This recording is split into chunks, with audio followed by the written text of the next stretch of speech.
जैसे कि फाइल समय पर न आना, प्रोसेस में देरी होना, अपेक्षित दिन पर रिटर्न न आकर अगले या तीसरे दिन तक आना, अतिरिक्त समय की आवश्यकता होना। इन सभी चुनौतियों के दौरान भी हमारी लिस्ट सॉफ्टवेयर प्राइवेट लिमिटेड की पूरी टीम ने अत्यंत तत्परता और जिम्मेदारी के साथ काम किया। समस्या आने के बावजूद हमारी टीम के सभी कर्मचारियों ने बैंकों को तात्कालिक सहायता प्रदान की, कार्य को निरंतर चालू रखा और समय पर समाधान देकर प्रक्रिया को सफलतापूर्वक पूर्ण किया। बैंकों द्वारा किए गए टेस्टिंग और यूएटी के प्रयासों को भी हमारी टीम ने पूरी तरह से सहयोग किया, जिसके परिणाम स्वरूप यह चरण सफलतापूर्वक संपन्न हुआ। यह सफलता हम सभी के टीम वर्क, समर्पण और पेशेवर दृष्टिकोण का परिणाम है। लिस्ट सॉफ्टवेयर को गर्व है कि हमारी टीम ने बैंकों के साथ मिलकर इस चुनौतीपूर्ण कार्य को सफलता तक पहुंचाया। हम सभी टीम सदस्यों और बैंकों का हार्दिक धन्यवाद करते हैं, जिनके सहयोग से यह उपलब्धि संभव हो सकी। और इस सब व्यस्त शेड्यूल से आप सब आपका बहुमूल्य वक्त निकालकर इस संवाद से जुड़े रहे, इसलिए मैं सभी का दिल से शुक्रिया अदा करती हूँ। इस बार हम एक अत्यंत महत्वपूर्ण विषय लेकर आए हैं, marketing difference between private and cooperative banks for CASA and effective CASA growth strategy for cooperative banks. आज के समय में कासा का महत्व सभी बैंकों के लिए अत्यधिक बढ़ गया है। प्राइवेट बैंक अपनी मार्केटिंग स्ट्रेटेजी, ब्रांडिंग और कस्टमर एंगेजमेंट के माध्यम से कासा में तेजी से वृद्धि कर रहे हैं। वही कोऑपरेटिव बैंक के पास अपने ग्राहकों के साथ विश्वास और निकट संबंधों की बड़ी पूंजी है। यदि सही दिशा और रणनीति अपनाई जाए तो यह संबंध कासा ग्रोथ में महत्वपूर्ण भूमिका निभा सकते हैं। इस विषय पर हमें मार्गदर्शन देने हमारे विशेष अतिथि श्री दत्तात्रेय कोड़ी जी है, जो एलआईसी में डेवलपमेंट ऑफिसर के रूप में कार्यरत है। उन्होंने इंश्योरेंस, मार्केटिंग, फाइनेंस और ट्रेनिंग के क्षेत्र में उल्लेखनीय कार्य किया है और उनका अनुभव प्राइवेट, कोऑपरेटिव सेक्टर और रूरल सेक्टर तक फैला हुआ है। हमें विश्वास है कि उनके विचार और अनुभव हमारे सभी बैंकिंग प्रतिभागियों के लिए अत्यंत उपयोगी सिद्ध हो सकते हैं। और जैसे कि हमारी परंपरा रही है, हमारे सीईओ श्री गिरीश बड़गुर सर इस संवाद में आपके साथ लिस्ट का पहले परिचय देंगे। उसके बाद हमेशा की तरह मंथली रिव्यू और इम्पोर्टेंट अपडेट्स के बारे में बात करेंगे। अब तक का आपका सहयोग और विश्वास हमारी सबसे बड़ी ताकत है। इसके लिए मैं आप सभी का तहे दिल से आभार व्यक्त करती हूँ। मुझे विश्वास है कि आज का यह संवाद आपके लिए अत्यंत उपयोगी सिद्ध हो जाएगा। अब मैं हमारे गिरीश सर को आमंत्रित करती हूँ। Over to Girish sir. Thank you. धन्यवाद सीमा जी, और मैं आशा करता हूँ आप सभी मेरी आवाज सुन पा रहे हैं। ओके, यस, ठीक है। सभी को भी धन्यवाद कि आप सभी लोग अपने टाइम निकाल के हमारे 18वां कड़ी में आप ओके, तो सभी को फिर से धन्यवाद कि आप सभी लोग अपनी टाइम निकाल के हमारे साथ जुड़ रहे हैं। ये हमारे लिए बहुत खुशी की बात है कि हम 18वां मतलब 18th संवाद सक्सेसफुली हम कर रहे हैं।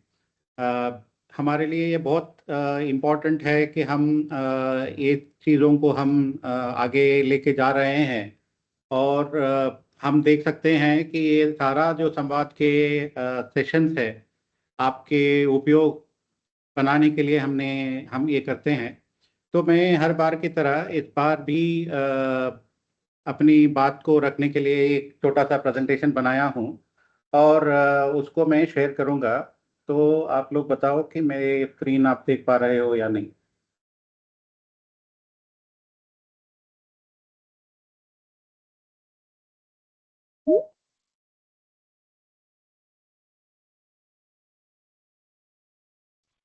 ओके, आप लोगों को मेरा स्क्रीन दिख रहा है?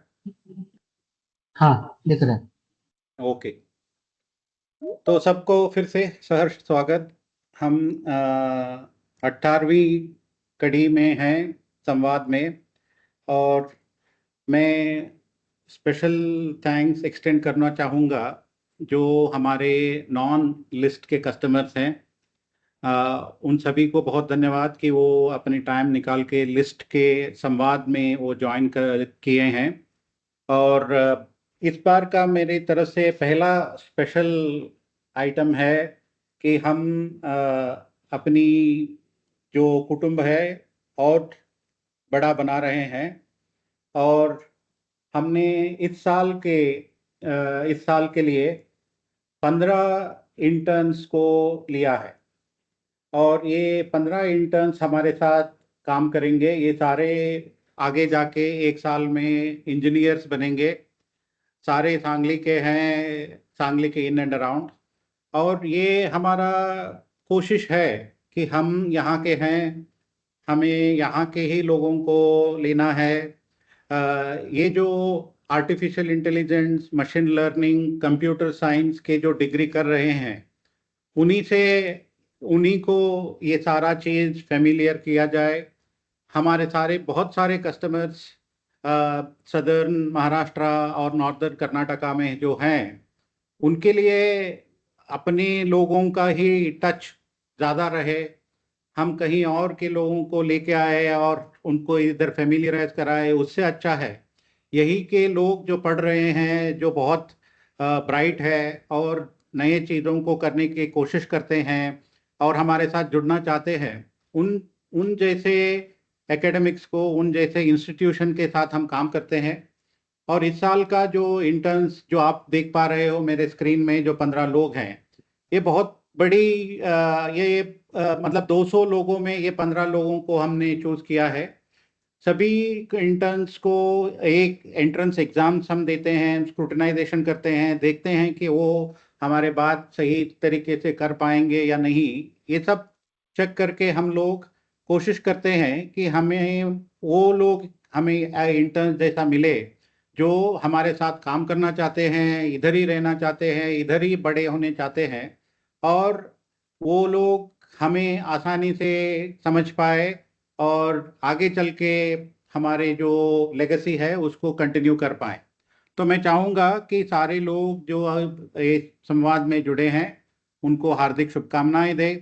और मैं अपनी इंटर्न्स ऑलरेडी वो 1 महीने होने को आया है और वो ऑलरेडी अपनी काबिलियत से बहुत सारा चीज़ों के बारे में हमें अवगत कराया है, जिससे चल के हमें बहुत खुशी हो रही है। और आगे चल के मुझे लगता है कि अगले संवाद में आपको कुछ ऐसे हमारी तरफ से चीज़ें मिलेंगी जो इंटर्न्स ने किया हो अपनी तरफ से और हम लोग उसको वैलिडेट करके, टेस्ट करके आप तक पहुंचाते हो। तो सबसे पहले इस संवाद के थ्रू मैं अपनी सभी इंटर्न्स को वेलकम करना चाहता हूं। ये सारे लोग बैचलर ऑफ इंजीनियरिंग कर रहे हैं, बीटेक कर रहे हैं और मेन सब्जेक्ट पिछले 3 साल से वो आर्टिफिशियल इंटेलिजेंस के बारे में, मशीन लर्निंग के बारे में और कंप्यूटर साइंस में वो बहुत परिणित है। तो ये पहला है जो मैं आप तक अपडेट देना चाहता हूं। दूसरा है कि उन लोगों के लिए जो हमारे मतलब लिस्ट के बारे में बहुत कम जानते हैं और वो उन्होंने टाइम निकाला और हमारे साथ जुड़ रहे हैं, तो उनके लिए 2 मिनट और मैं लूँगा और लिस्ट के बारे में थोड़ा बताऊँगा। तो लिस्ट आपके लिए ये है कि आप अगर बैंकिंग ऑटोमेशन में कुछ ढूंढ रहे हैं, आपको लगता है कि कोर बैंकिंग सोल्यूशन आपको चाहिए, आपको उस वाला कंपनी चाहिए जो बैंकिंग को समझता हो, करता रहा हो, तो उनके लिए थोड़ा मैं 1 मिनट स्पेंड करूंगा। हम लिस्ट सॉफ्टवेयर प्राइवेट लिमिटेड है जो सांगली में हमारी ऑफिस है, बैंगलोर में है और कोल्हापुर में है। हम हमारे प्रोडक्ट को सर्टिफाइड किए हैं। पिछले साल हमने सिक्योर कोड ऑडिट भी किया है 13 वेंडर से और वो सर्टिफिकेट भी हमारे पास मिला है।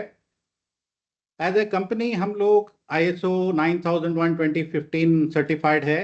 जो एक प्रोडक्ट बनाने के लिए कंपनी के पास जितनी काबिलियत होना चाहिए वो सब हमारे पास है। यही बात दर्शाती है कि हमारे पास ISO 9001 2015 का सर्टिफिकेट है। इसके अलावा जो जिन चीज़ों के बारे में हम लोग सभी लोगों के अवगत है, सभी लोगों को पता है हमारे बारे में, वो है हमारे कोर बैंकिंग सोल्यूशन जो पिछले 20 साल से चल रही है। पहले ये टोटल ब्रांच ऑटोमेशन के फॉर्म में था। अभी 2011 से लगभग 27 इन एंड अराउंड 2011 से ये core banking solution, centralize core banking solution as per the RBI guideline जैसे बनाना है वैसे हम बना के चला रहे हैं। हमारे बहुत सारे ऐसे कस्टमर्स हैं जो 20 साल से ज़्यादा हमारे साथ है और वो भी स्ट्रांग हो रहे हैं, हम भी उनके साथ बढ़ रहे हैं।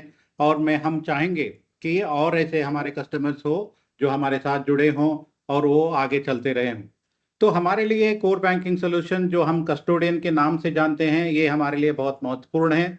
इसके अलावा जो चीज़ें बदलती गई है, जो चीज़ों के लिए अलग तरीके से हमें करना पड़ेगा, हर बार आरबीआई कुछ नया जल्दी करने के लिए बोलते हैं, उन चीज़ों को हम एड ऑन्स में डालते हैं। तो हमारे पास लगभग 30 ऐसे सेपरेट मॉड्यूल्स है जो आरबीआई के मैंडेटरी भी कुछ हैं, जो नॉन मैंडेटेड भी कुछ हैं, जो हमें लगता है कि अच्छे वाले हैं। उन एड ऑन मॉड्यूल्स को हम बनाते हैं जो बहुत फ्यूचरिस्टिक है, बहुत स्पेसिफिक है और बैंक और सोसाइटी के रिक्वायरमेंट के हिसाब से जैसे बनता है उस वैसे बनाए हम लोगों ने। इसके अलावा भी हम अपनी जो कोर बैंकिंग सोल्यूशन है और एड ऑन्स है ये क्लाउड पे भी चल सकते हैं, हमारा भी क्लाउड है। और या आपके अगर डेटा सेंटर है जहाँ पे बैंक या सोसाइटी बहुत इन्वेस्टमेंट किया है, ये क्लाउड या ऑन प्रीमाइस भी चलता है। बहुत सारे हमारे कस्टमर आज के दिन में क्लाउड में भी है और ऑन प्रीमाइस भी है। ये 20 साल हम कस्टमर के साथ लगातार जुड़े रहे हैं और हमने कोशिश किया है कि हम उन सभी चीज़ों को सीखें जिसके चलते कस्टमर को बहुत ज़्यादा सहूलियत मिलता है और बैंकिंग सोल्यूशन यूज़ करते उनको भी आरबीआई कंप्लायंस जो रिक्वायरमेंट है वो भी वो करें और बैंकिंग करने में आसानी हो। आज का विषय भी आप देखोगे कि हम वही कोशिश कर रहे हैं कि सिस्टम्स के अलावा जो प्रोसेसेस और जो मार्केटिंग आपको करनी होगी वो कैसे आप और आसानी से कर सकते हैं, वो भी आज का ही विषय है। तो हमारी यही कोशिश रहेगी सतत कि हम अपनी संवाद के थ्रू आप तक उन चीज़ों को पहुंचाए जो आपको अपनी बैंक चलाने में आसानी हो। तो आज के दिन में हम इस बात से बहुत गर्व महसूस करते हैं कि हमारे पास कोर बैंकिंग सोल्यूशन है, एड ऑन्स है, लगभग 20 साल से ये चल रहे हैं। तो अब तक हम बहुत काम किए हैं, आगे चल के और ज़्यादा बढ़ाना चाहेंगे हम लोग। तो आप अगर देखोगे तो हम पिछले 23 ईयर्स से हम अपनी इस फील्ड में है। हमारे पास 100 से ये 15 इंटर्न्स को पकड़ के हम लोग 100 पार करते हैं हमारे जो स्किल्ड एम्प्लॉयज़ है। तो लिस्ट सॉफ्टवेयर के 100 से ज़्यादा एम्प्लॉयज़ है और वैसे ही 100 से ज़्यादा हमारे कस्टमर्स है और ये सारे मिलके लगभग 1000 से ज़्यादा ब्रांचेस हम हर दिन सर्व करते हैं।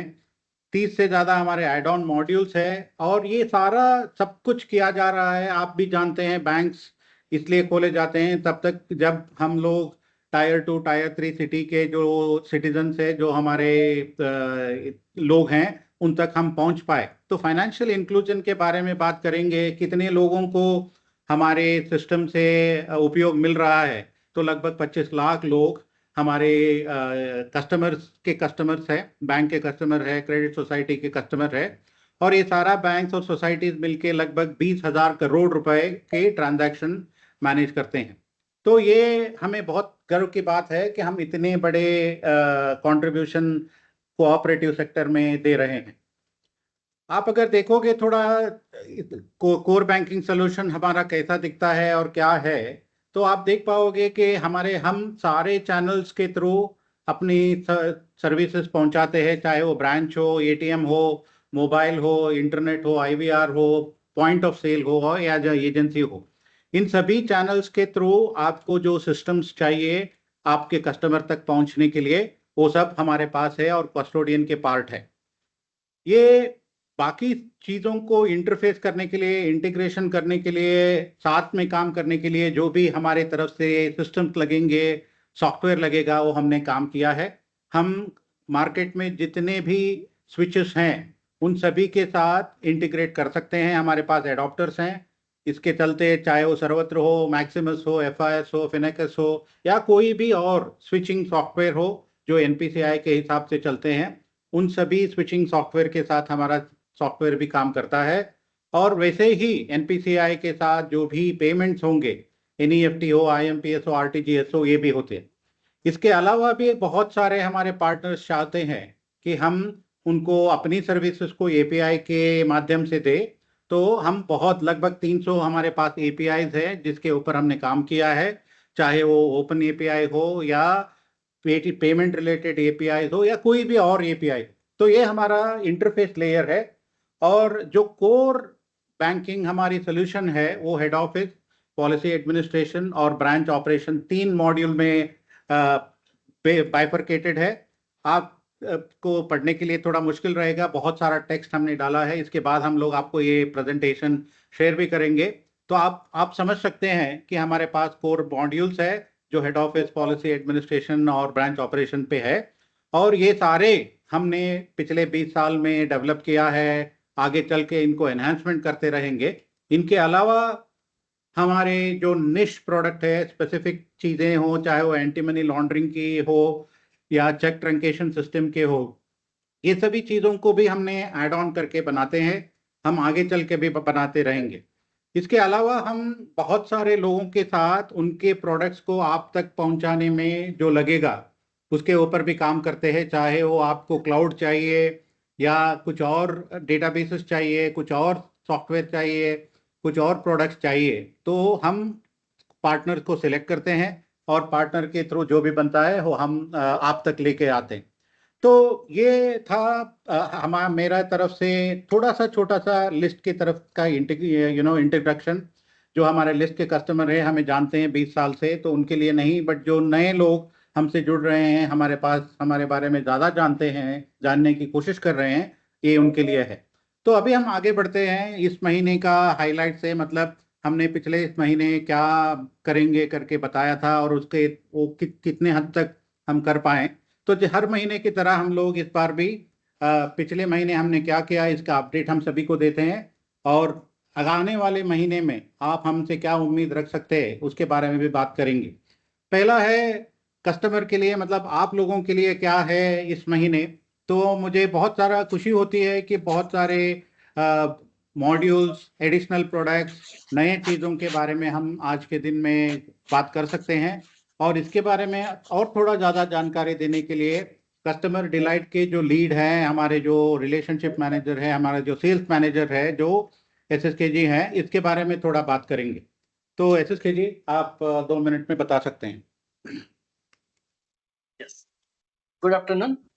मैं Sanjeev Kulkarni sales and marketing team से बात कर रहा हूँ। आज मुझे अत्यंत प्रसन्नता हो रही है कि हमारी टीम ने सितंबर 2025 में कई महत्वपूर्ण उपलब्धियां हासिल की है। सबसे पहले हमने अपना IVRS सॉल्यूशन सफलतापूर्वक रोल आउट किया है। यह समाधान बैंकों और उन ग्राहकों को बीच में संवाद को और अधिक सुलभ, प्रभावी तथा स्वचालित बनाता है। इस तकनीक से माध्यम से ग्राहक आसानी से बैंक से बात कर सकते हैं या अपनी समस्या दर्ज कर सकते हैं, जिससे बैंक की सेवा गुणवत्ता और ग्राहक अनुभव दोनों में उल्लेखनीय सुधार होगा। इसके साथ ही हमने 2 बैंकों का क्लाउडिफिकेशन सफलतापूर्वक पूरा किया है। इस पहल से बैंकों को एक सुरक्षित, स्केलेबल और 24/7 उपलब्ध इंफ्रास्ट्रक्चर प्राप्त हुआ है, जो भविष्य की डिजिटल आवश्यकताओं को पूरी तरह से समर्थन देगा। हमारी कंपनी ने अब PAM यानी प्रिविलेज एक्सेस मैनेजमेंट और DLP डेटा लॉस प्रिवेंशन जैसी अत्याधुनिक सुरक्षा सेवाएं भी शुरू की है, जिससे बैंकों का डेटा और एक्सेस कंट्रोल पहले से ही अधिक मजबूत हुआ है। साथ ही हम बहुत जल्द और अधिक कंप्लायंस टूल्स पेश करने जा रहे हैं, जो हमारे अन्य मॉड्यूल जैसे कि LVF, SMS मित्रा और अन्य डिजिटल समाधान के साथ एकीकृत होकर बैंक की रेगुलेटरी अनुपालन, ऑटोमेशन और रिपोर्टिंग प्रक्रिया को और अधिक सरल एवं प्रभावी बनाएंगे। इस सभी उपलब्धियों के लिए मैं अपनी पूरी टीम का हृदय से आभार व्यक्त करता हूं और हमारे सभी बैंकिंग सहयोगिता ग्राहकों तथा भागीदारों को दिवाली की हार्दिक शुभेच्छाएं देता हूं। आइए इस समर्पण और उत्साह के साथ हम आने वाले वर्ष में नई ऊंचाइयां प्राप्त करें। धन्यवाद और शुभ दीपावली। धन्यवाद SSK जी। आगे बढ़ते हैं। इस महीने के सोशल अपडेट्स में मैं चाहूँगा कि नाशिकर जी और थोड़ा चीज़ों के बारे में बताएं। हमारी यही कोशिश है कि संवाद एक मंच है जिससे कि थ्रू हम आप तक पहुंचते हैं, बट इसके अलावा भी आप हमारे जो अपडेट्स हैं, जो भी आपके मैटर्स हैं,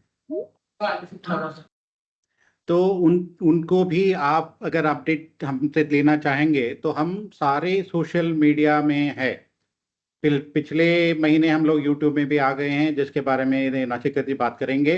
बट मेरा आप सभी से अनुरोध है कि आप list_software सॉफ्टवेयर को सब्सक्राइब करो, चाहे वो यूट्यूब हो, फेसबुक हो, इंस्टाग्राम हो या लिंक्डइन हो, और उससे आपको हमारे और ज़्यादा अपडेट्स मिलेंगे। तो नाचिकेता जी, इसके बारे में थोड़ा और बताइए। Thank you Girish sir. सबसे पहले मैं आपको फिर से इस संवाद के सत्र में आप सभी का स्वागत करता हूँ। लिस्ट सॉफ्टवेयर के अंदर जो भी बातें चल रही है वो हर एक डिपार्टमेंट जैसे आपको अपडेट देता रहेगा। तो मेरे ऊपर ये जिम्मेदारी है कि मार्केटिंग में हम लोग क्या कर रहे हैं, तो इसके बारे में बताएंगे। तो जैसे गिरीश सर ने बताया कि हमने ये 15 इंटर्न्स को हायर किया है और उनको 10 महीने के लिए हम ट्रेन करेंगे। दूसरी बात यह है कि जो आरबीआई मैंडेट आया है जो पूल्ड ऑडिट की हिसाब के है, तो मुझे बहुत खुशी होती है कि ये पूल्ड ऑडिट के जो ऑडिटर्स थे वो हमारे यहाँ पे आके ऑडिट करके गए हैं। उसके रिजल्ट आपको जल्दी दिखाई देंगे। उसके बाद में हमने बहुत सारे पोस्ट लिंक्डइन पे या इंस्टाग्राम पे और फेसबुक के ऊपर अपडेट किए हैं, जिसमें हमारे यहाँ पे जैसे नवरात्रि में ट्रेडिशनल डे का सेलिब्रेशन हुआ। देन इंजीनियर्स डे का हमने एक पोस्ट किया था। कस्टोडियन के बारे में कुछ पोस्ट किए हैं। तो ये सब अपडेट्स यहाँ लिंक्डइन पे, इंस्टाग्राम पे है। और जैसे गिरीश सर ने अभी बताया कि list_software यही हमारा सभी चैनल्स के ऊपर, सभी सोशल मीडिया के ऊपर हमारा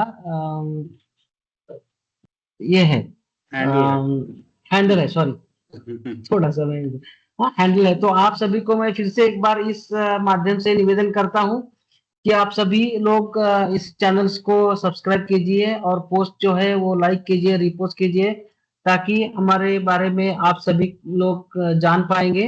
और खुशी की बात यह है कि मैं सब आप लोगों का धन्यवाद करना चाहता हूँ कि लिंक्डइन पे हमारे फॉलोअर्स बढ़ गए हैं। अभी हमारे लगभग 800 फॉलोअर्स हो गए। तो आप सभी को धन्यवाद, आप सभी ने इतना बड़ा हमें रिस्पांस दिया। आगे भी जाके मैं सभी को मेरा अनुरोध रहेगा, निवेदन रहेगा कि आप सब लोग इसके ऊपर सब्सक्राइब करें। दूसरी बात यह है कि जैसे गिरीश सर ने अभी बताया कि हम लोग अभी यूट्यूब चैनल पे भी पहुंच रहे हैं। तो यूट्यूब चैनल के ऊपर हमारा काम शुरू हो गया और हमने 5 संवाद के जो एपिसोड्स थे वो अभी यूट्यूब के ऊपर हमने अपलोड कर दिया है। थोड़ी ही दिन में या मे बी इन नेक्स्ट संवाद आपको हम उससे अवगत कराएंगे कि ये उसका हैंडल क्या है और उससे कैसे रीच आउट होना है। तो इन सभी बातों को आपको इंफॉर्मेशन देना, ये जिम्मेदारी मुझे दे दी गई थी। तो आई होप दैट आप सभी को इसके बारे में जानकारी अभी मिल गई है और आप सभी लोग इसको फॉलो करेंगे। हमें लिंक्डइन या फेसबुक पे फॉलो करके हमें थोड़ा और उत्साहित करें और हमारा ये बढ़ाए। तो इसी के साथ मैं मेरा ये जो 2 मिनट वाला है आपका अपडेट देना, क्योंकि बहुत सारा अभी सुनना है हमें, जो हमारे कीनोट स्पीकर है उनको भी टाइम देना है। तो मैं इसी के साथ मेरा जो छोटा सा अपडेट था मैं खत्म करता हूँ। और आप सभी को कल से शुरू होना, एक्चुअली हिंदू परंपरा के अनुसार वसुबारस के दिन से हमारे दिवाली का त्योहार शुरू होता है। तो कल से शुरू होने वाले दिवाली के त्योहार की आप सभी को शुभकामनाएं। धन्यवाद। Over to you Girish sir. धन्यवाद नाशिकर जी। आगे बढ़ते हैं थोड़े जल्दी से। हम इंजीनियरिंग के अपडेट्स विक्रांत जी देंगे। इंजीनियरिंग या डेवलपमेंट टीम जो हम बोलते हैं, जहाँ पे बहुत सारा कस्टोडियन की कोड डेवलपमेंट होता है, और उसके बारे में बात करने के लिए विक्रांत जी को मैं अनुरोध करूंगा। Vikrant ji, over to you. Thank you sir. हाँ, मैं सभी को फिर से दिल से और आप सभी का आभार व्यक्त करता हूं कि आप हमारा इसी तरह से उत्साह बढ़ाते हो। जैसे कि अभी नाशिका जी ने बताया कि लिंक्डइन पे हमारे बहुत सारे फॉलोअर्स बढ़ रहे हैं। आप हमेशा इसी मंच पे आके हमें वो उत्साहित करते हो कि ऐसे ही कड़िया और हो जाए। तो मैं मेरे सब्जेक्ट पे आता हूँ। सबसे पहले मैंने लास्ट में मन में बताया था कि हम लोग डेटा साइज रिड्यूसर का एक ऑटोमेटेड टूल बनाया है। तो हम लोगों ने वो डेटा साइज रिड्यूसर का एक ऑटोमेटेड टूल जो है, हम लोगों ने पायलट बैंक में, एक बैंक में पायलट करके यूज किया है और वो सक्सेसफुली रन हो रहा है। उससे हमारा 70% तक का डेटा रिड्यूस हो रहा है। उसके बाद में हमारे सॉफ्टवेयर में एक पीएलआर बेस्ड इंटरेस्ट रेट्स ऐसा कंसेप्ट है। तो उसी को हम लोगों ने थोड़ा और बढ़ाया है। कुछ अलग से और parameter, suppose PLR based interest rate है, लेकिन वुमन को और ज्यादा कम चाहिए, स्पेसिफिक बिजनेस को कम चाहिए, पर्पस को स्पेसिफिक, तो ऐसा हम लोगों ने उसमें ज्यादा बढ़ाया है। और उसके आगे जाते हम लोगों ने एक बीएनएल चैनल जो है, एक ही स्विच वेंडर के साथ दोनों इनवर्ड आउटवर्ड ये दोनों पूरा का पूरा सक्सेसफुली कंप्लीट कर दिया। और दूसरा जो है मोबाइल बैंकिंग हमारा, और दूसरे का स्विच वेंडर अलग सा, इसका हमारा एक पायलट बैंक में जो है वो सुनील जी इसके बाद में बताएंगे। उसके बाद में एसएमएस मित्रा हम लोगों ने जैसे ये किया है, इंट्रोड्यूस किया है बहुत बहुत महीने पहले। तो उसमें हम लोग अभी बहुत सारे एडिशंस कर रहे हैं। उसके लिए जो सीबीएस से डेटा फेच करना है, ये भेजना है, उसका हम लोगों ने कंप्लीट कर दिया। और बहुत बहुत बड़ी खुशी की बात है कि सीसीटीएस, आप सभी के सपोर्ट से हम लोग सीसीटीएस कंप्लीट कर चुके हैं और सक्सेसफुली सभी बैंक में इंप्लीमेंट भी कर दिया है। उसके बाद में जो कि हम लोगों ने बहुत सारे बैंक्स का रिक्वायरमेंट है लिस्ट वैलिडेशन फ्रेमवर्क, यानी आधार कार्ड, पैन कार्ड, इसका ऑटोमेटिकली डायरेक्टली ये होना चाहिए, वैलिडेशन होना चाहिए, जो कि हम लोगों ने पहले ही लॉन्च कर दिया था, लेकिन वो ऑफलाइन वर्क होता था। अभी हम लोगों ने वो सीबीएस के साथ इंटीग्रेट कर दिया है, और वो list validation framework integrated with CBS, वो और इंक्रिप्शन डिक्रिप्शन हम लोग दोनों को हम लोगों ने इस वर्जन में रिलीज कर दिया 25.10.1 में। तो इसी के साथ मैं मेरा अपडेट खत्म कर देता हूं, और आप सभी को दीपावली की हार्दिक शुभेच्छा देके मैं मेरा ये 2 मिनट खत्म कर देता हूं। Thank you sir, over to sir. धन्यवाद विक्रांत जी। आगे बढ़ते हैं तो अगले अपडेट्स आएंगे इमर्जिंग टेक्नोलॉजी की तरफ से।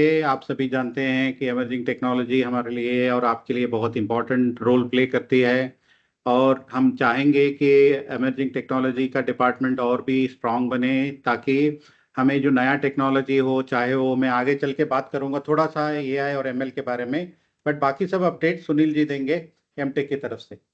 Thank you, sir. Myself, Sunil Kulkarni.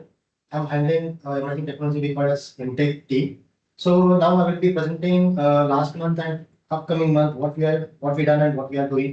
So first I will go with the one by one for last month. Last month we have successfully done a BANL testing with server for one of the particular bank. So we have successfully completed UAT. Then we will be going for the next part of testing with BANL with a particular bank. So when I request to all the people of banks to come up with your requesting things with our sales department and communicate with them and get the details for that, so that we can implement that BANL part of inward and outward, what Vikrant sir mentioned, that we can do it in your server for UAT, then we can process for live also. And also we have successfully completed SMS Mitra in one of our bank for the production in last month. And also we have, we mentioned in last MRM, the last particular our Samvad, we completed one particular feature as plain pause. In that, we can restrict for some duration of time into the video, and also we can again pause it and we can play it. So that particular feature we have added in FIR, so that we have already rolled out, and we shared all the information on the email to each every bank, so that we have rolled it on production. So that is already completed in the last month, and also we have successfully completed CCTS for 34 banks from the MTech team, and we have achieved it in that 3-4 years of period. So that was our one achievement into the part of MTech. And also we have supported last month for 2 banks for TCDR delayering process. And also we have successfully done the part of investment model. As we can say, like we are almost almost 85-90% we have achieved our part of development, implementation, testing. So we will be very soon, we are coming with that particular part to all the banks, so that we can roll out and we can start implementing our part of implementation into even on-premise or cloud or based on the particular bank's requirement, so that we can achieve it in very soon. And also the upcoming things what we are doing is for mobile application, we are making some improvements, so that we are making. Yeah, thank you, and over to you. या thanks Sunil ji. आगे बढ़ते हैं cloud की तरफ से। वैभव जी update देने से पहले मैं आप सभी को बता दूं, पिछले संवाद में भी मैंने इस बात को हाईलाइट किया था कि हमारे प्रिविलेज्ड एक्सेस मैनेजमेंट हो या डेटा लॉस प्रोटेक्शन वाले सॉल्यूशंस हो, हम पिछले संवाद तक पायलटिंग कर रहे थे और हमें खुशी है कि हम दोनों सॉल्यूशंस को बहुत बढ़िया तरीके से कुछ बैंकों के साथ हम एक्सपेरिमेंट कर पाएं। और ये आप सभी लोग जानते हैं, आरबीआई साइबर सिक्योरिटी के बारे में जितना क्रिटिकल होता जा रहा है, तो हम चाहेंगे कि जिनको भी प्रिविलेज्ड एक्सेस मैनेजमेंट की सॉल्यूशन की रिक्वायरमेंट हो या डेटा लॉस प्रोटेक्शन का, वो हमें रीच आउट करे। हम क्या सॉल्यूशन है, कैसे काम करता है, ऑन प्रेमाइस कैसे होगा, ऑफलाइन क्या होगा या क्लाउड पे कैसे होगा, इसके बारे में बताएंगे। तो वैभव जी इसके बारे में और थोड़ा सा बताइए। यस सर, मैं वैभव देशपांडे, क्लाउड इंफ्रास्ट्रक्चर और पार्टनर इकोसिस्टम की तरफ से सभी का इस संवाद में मेरे डिपार्टमेंट की तरफ से स्वागत करता हूँ। जैसे कि आप सभी जानते हैं कि प्रिविलेज एक्सेस मैनेजमेंट में आपको एक्सेस कंट्रोल और जो भी अभी जो एक्सेस बैंक की तरफ से हम वेंडर्स को देते हैं, कोई इंटरनल एक्सेस देते हैं, तो वो सब कंट्रोलिंग की यहाँ पे वो स्क्रीन रिकॉर्डिंग, उसके लॉग मॉनिटरिंग, उसके रिपोर्ट जनरेशन, ये सब प्रिविलेज एक्सेस मैनेजमेंट में हमने क्लाउड के यहाँ पे इम्प्लीमेंटेशन करके सक्सेसफुली वर्किंग किया है। उसी के साथ हमने डीएलपी सॉल्यूशन का भी फाइनलाइजेशन करके कुछ बैंकों के साथ इम्प्लीमेंटेशन कंप्लीट कर दिया है। तो डीएलपी में आप सभी को मालूम है कि नेटवर्किंग के रिगार्डिंग भी जो डेटा ट्रांसिट में होता है, ट्रांसफर होता है, तो वो भी पूरी सिक्योरिटी के साथ फ्लो हो जाए। उसी के साथ ये डीएलपी सॉल्यूशन हमारा फाइल क्लासिफिकेशन भी करता है, ईमेल क्लासिफिकेशन भी उसमें होता है।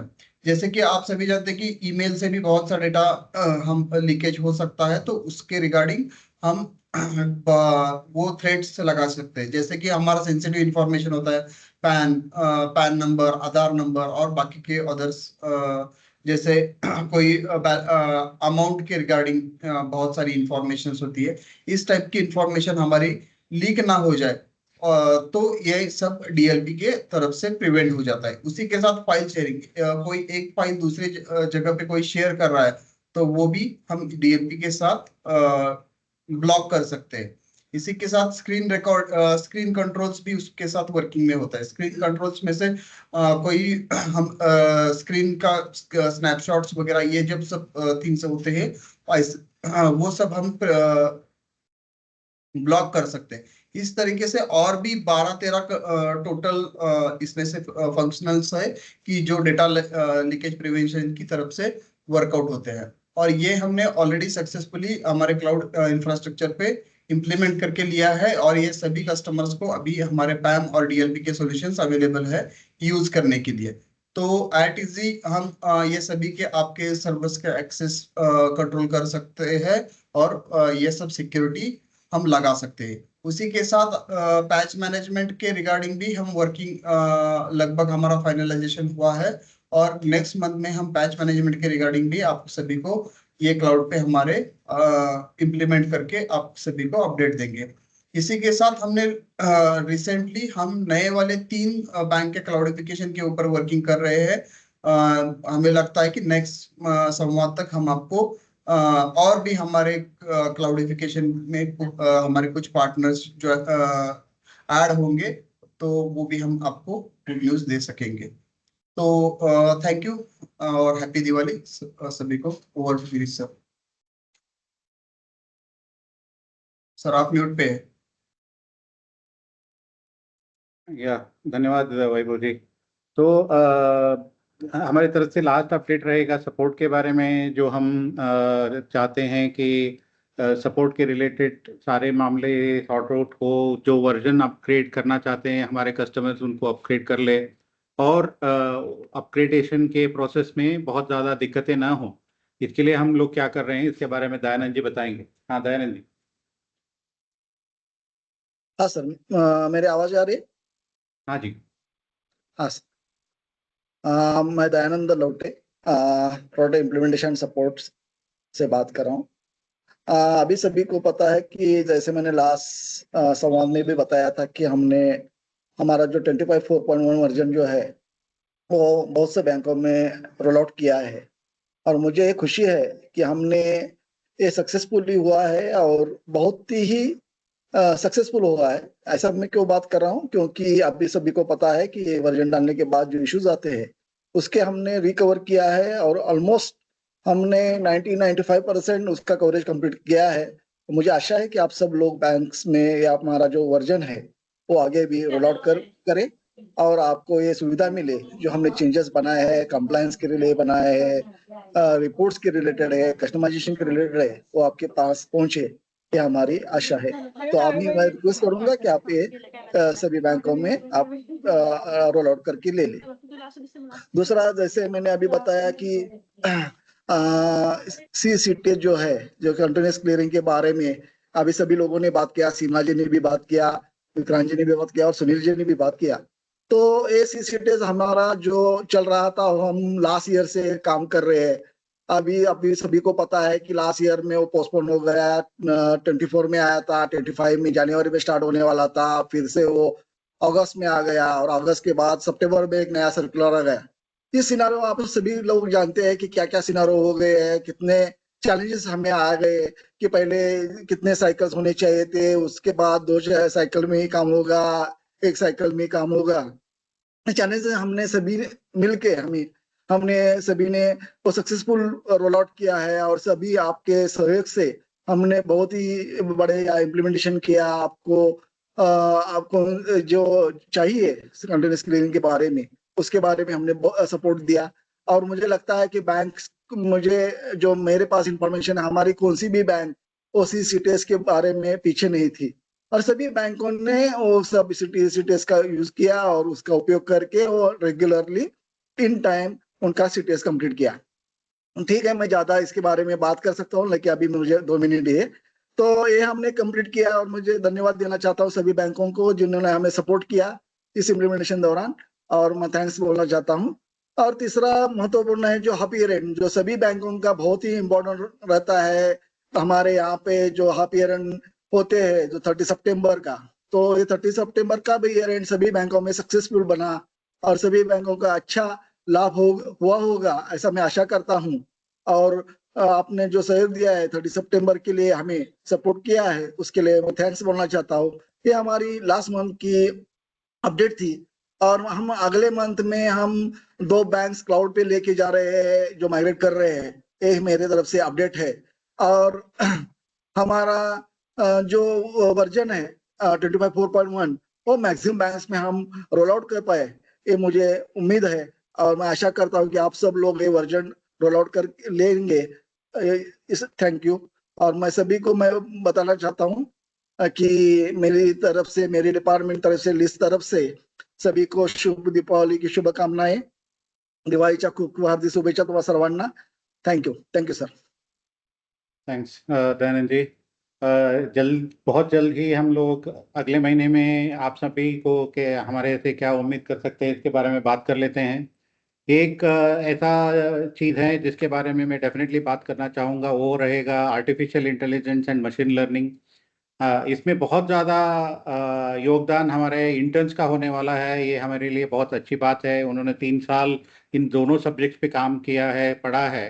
तो हमने अपने लिए थोड़ा सोच के ये बनाया है कि लिस्ट में और लिस्ट के कस्टमर्स को आर्टिफिशियल इंटेलिजेंस और मशीन लर्निंग के क्या उपयोग मिलने वाले हैं, इसके बारे में और बहुत सारा विस्तार से मैं अगले संवाद में बताऊंगा। हम बहुत ज़्यादा इसके ऊपर काम कर रहे हैं। हमारे लिए क्या काम करेगा, आपके लिए क्या बेहतर रहेगा, इसके बारे में हम बताते रहेंगे आपको आगे चल के। तो आगे एटलीस्ट मैं समझता हूँ 3-4 संवादों के मेन सब्जेक्ट रहने वाला है artificial intelligence and machine learning. और हमने तो देख लिया है कि हमारे लिए कितना उपयोगी हो सकता है। हमने ये भी चेक कर लिया है कि आपको ये कैसे उपयोग ज़्यादा कर सकता है। इसके अलावा इन्वेस्टमेंट मॉड्यूल जो पिछले हम 7-8 महीने के साथ काम कर रहे हैं, इसका पायलट करना शुरू करेंगे। इंटीग्रेटेड एलवीएफ जो विक्रांत जी ने बात किया, उसको और ज़्यादा कस्टमर्स तक पहुंचाएंगे। आप बैठे बैठे जितने जहां से आप किसी का पासपोर्ट, किसी का पैन नंबर वैलिडेट करना चाहोगे, उसका फ्लैग रखना चाहोगे, ये सारा आप कर पाओगे कस्टोडियन से ही। इसको हम इंटीग्रेटेड एलवीएफ बोलते हैं। तो हम और ज़्यादा कस्टमर्स को ये पहुंचाएंगे। टीएलपी और पैम के सोल्यूशन में ये बारे में हमने बात किया। जिनको data loss protection, privilege access management के बारे में ज़्यादा जानना है, करना है, तो हमें रीच आउट करें। हमारे कस्टमर्स क्लाउड पे जाना अभी भी है और जाएंगे, और हमें खुशी है कि हमारे 3 और कस्टमर्स क्लाउड पे होंगे अगले महीने। इसके अलावा आप सभी लोग हमें फॉलो करते रहिएगा। लिस्ट सॉफ्टवेयर हमारा हैंडल है, जो हमने हर संवाद में बताते हैं। और जो जब भी आपको कुछ परेशानी हो, उसका एफआईआर बनाइए। एफआईआर हमने ऑलरेडी रोल आउट कर दिया है। अभी आप पॉज और रिज्यूम भी कर सकते हैं, जिससे कि हमें आपकी तकलीफ को समझने में बहुत आसानी हो, बहुत जल्दी हो, वो सब हम कर पाएंगे। तो In every glow of light, we see innovation. In every spark of trust, we see List. Happy Diwali from List family. तो आप सभी को हमारी सभी की तरफ से बहुत बहुत दीपावली की शुभकामनाएं। मैं चाहूँगा कि इस दीपावली हम सभी को बहुत ज़्यादा लक लेके आए, बहुत ज़्यादा शुभकामनाएं हो हमारे लिए, और हम दीपावली को बहुत सेफली मनाएं। और हम अगले हफ्ते जो दीपावली के फेस्टिवल के टाइम पे हमारी तरफ से जो भी सपोर्ट लगेगा, उसके बारे में अरेंजमेंट किया है। आपको बहुत ज़्यादा तकलीफ नहीं होना चाहिए। अपनी बैंकिंग क्रिटिकल फंक्शंस को चलाने में अगर कुछ इश्यूज होते हैं, तो हमारी तरफ से लोग अवेलेबल रहेंगे। यही बोल के मैं इस संवाद के सत्र का जो की नोट स्पीकर है, मैं उनको अनुरोध करूंगा कि जो स्पेशल सब्जेक्ट हम इस बार बात करने वाले हैं, उसके बारे में बात करना शुरू कर दें। तो ओवर टू यू दत्तात्रेय जी। या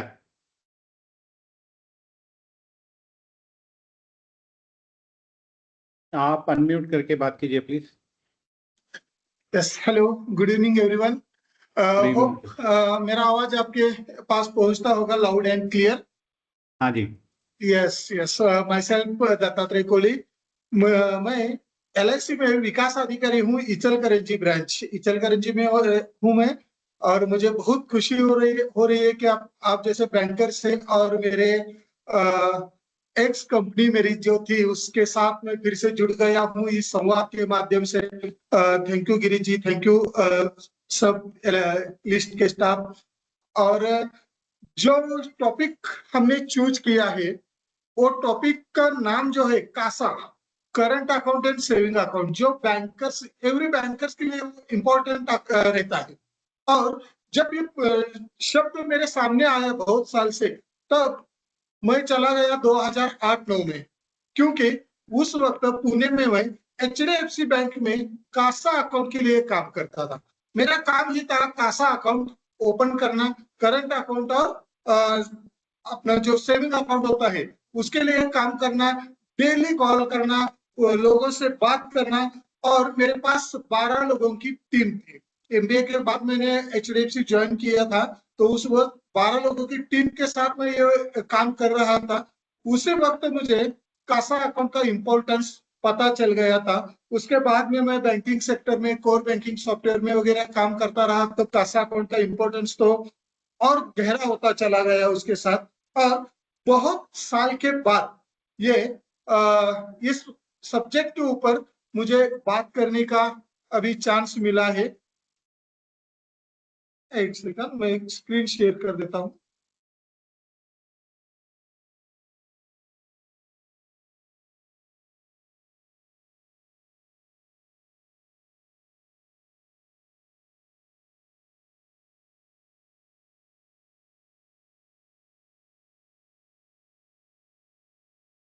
yes, CASA, current account and saving account, it's a lifeline होती है बैंकों की। डिपॉजिट जो होती है ना, वो बैंकों का ऑक्सीजन होती है। हमें पता है डिपॉजिट के ऊपर ही पूरे बैंक का ऑपरेशन पूरा चलता है, और ये जो डिपॉजिट होती है वो बैंक का ऑक्सीजन होता है। और कासा जो है, कासा डिपॉजिट जो है ना, वो सस्ती वाली ऑक्सीजन होती है। ऑक्सीजन तो जो चाहिए, लेकिन अगर सस्ती वाली ऑक्सीजन मिलती है ना तो प्रॉफिटेबिलिटी बढ़ती है। इसलिए जो हमारे कासा डिपॉजिट्स है वो लोअर कॉस्ट फंड कहते हैं उसे, क्योंकि किसी भी प्रोडक्ट का जो प्राइस होता है या सेलिंग प्राइस होती है ना, वो डिपेंड होती है रॉ मटेरियल के ऊपर। अगर रॉ मटेरियल, उसका मैन्युफैक्चरिंग कॉस्ट, उसका प्रोडक्ट डिजाइनिंग कॉस्ट अगर कम आता है तो हम उसका प्राइस कम रख सकते हैं या हमारा प्रॉफिट मार्जिन अच्छा खासा रख सकते हैं। और कासा में हमारा काम ये है कि डिपॉजिट्स के ऊपर हम क्या करते हैं, लेंडिंग देते हैं, लोन देते हैं। अगर हमें हाई इंटरेस्ट रेट से डिपॉजिट मिलता है तो हमारा प्रॉफिट रेशियो कम होता है। लेकिन कासा डिपॉजिट्स एक इस तरीके के डिपॉजिट्स है जो हमें लोअर कॉस्ट में मिलते हैं। जैसे कि करंट अकाउंट में तो हमें 0 इंटरेस्ट देना पड़ता है, सेविंग अकाउंट का इंटरेस्ट जो है वो बहुत कम देना पड़ता है, 3 या 4% देना पड़ता है। लेकिन अगर हम कौन सी भी टर्म डिपॉजिट लेते हैं तो उसके लिए हमें 7 to 8% तक तकरीबन डिपॉजिट का रेट देना पड़ता है। और उससे टर्म डिपॉजिट से हमारे क्या होता है, प्रॉफिटेबिलिटी कम हो जाते हैं। लेकिन कासा अकाउंट अगर हमारे अच्छे होते हैं तो हमारा प्रॉफिटेबिलिटी बढ़ता है। इसलिए मैं कहता हूं कि कासा डिपॉजिट जो है ना, वो हमारी सस्ती वाली ऑक्सीजन है। सस्ती वाली ऑक्सीजन, मिनिमम रेट में हमें वो रॉ मटेरियल हमारा मिल जाता है। और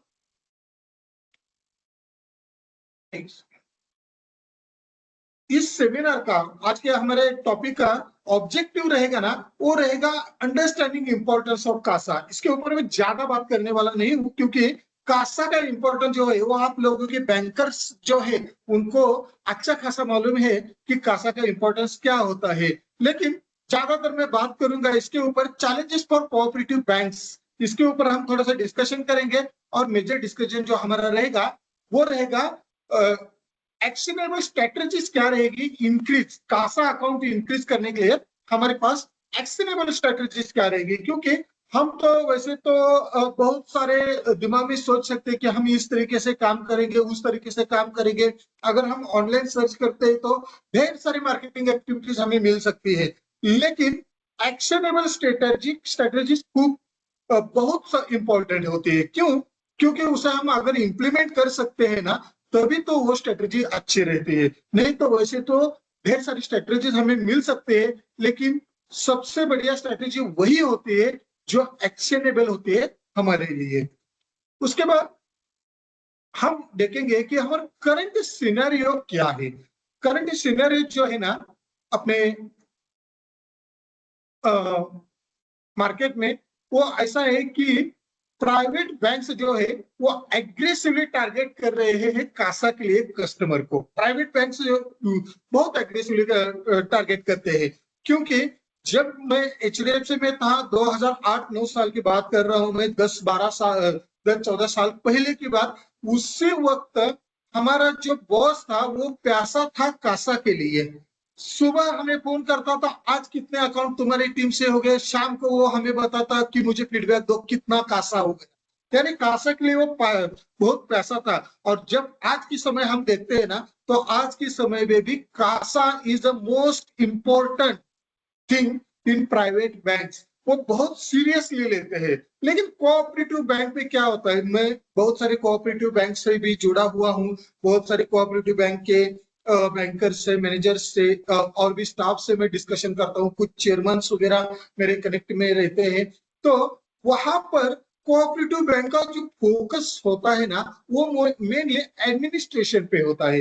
यानी जो भी कुछ लोन्स हमने दिए, जो भी कुछ अकाउंट्स हमारे पास है, वो करंट है, कासा अकाउंट हो, लोन अकाउंट हो या टर्म डिपॉजिट्स वाले अकाउंट्स हो, उसमें से वो एडमिन करने में ज्यादा फोकस रहते हैं उनका। मार्केटिंग के अलावा वो फोकस करते हैं एडमिन के ऊपर। और क्योंकि उनका रिले जो होता है ना, वो पूरा ट्रेडिशनल मेथड पे होता है। वो पूरा ट्रेडिशनल मेथड पे होता है। और इसीलिए ये एक सिनेरियो दिखता है कि प्राइवेट बैंक्स जो है ना वो टारगेट करते हैं कासा के लिए, लेकिन कोऑपरेटिव बैंक्स जो है, कोऑपरेटिव बैंक्स वो टारगेट करते हैं एडमिनिस्ट्रेशन को, बहुत ज्यादा वो टारगेट करते हैं। उसके बाद हम आज के सिनेरियो में और एक बात हमें नोटिस करनी चाहिए, कस्टमर के एक्सपेक्टेशंस जो है ना वो चेंज हो रही है, वो ड्रास्टिकली चेंज हो रही है, कस्टमर के एक्सपेक्टेशन बदल रही है। पहले कोऑपरेटिव बैंक्स का कस्टमर कौन था? तो कोऑपरेटिव बैंक्स के जो कस्टमर्स थे ना वो बहुत सारे फार्मर्स हुआ करते थे, क्योंकि कोऑपरेटिव, नाम में ही कोऑपरेटिव, जैसे कि हमारे स्टेट गवर्नमेंट और सेंट्रल गवर्नमेंट में कोऑपरेटिव डिपार्टमेंट आया, कोऑपरेटिव मूवमेंट को गवर्नमेंट ने कुछ सपोर्ट किया, उसके बाद बहुत सारे कोऑपरेटिव इंस्टीट्यूशंस डेवलप हो गए, और उसी इंस्टीट्यूशन में से कोऑपरेटिव बैंक्स एक इंस्टीट्यूशन है जिसका प्राइम एम जो था वो कोऑपरेट करके लोगों को फाइनेंस करना, ये काम था। इसीलिए रूरल, अगर हमारे बैंक का नाम अगर अर्बन भी होता है तो ये कोऑपरेटिव बैंक्स जो है मोस्टली वर्किंग करती है ना वो रूरल कस्टमर के साथ वर्किंग करती है।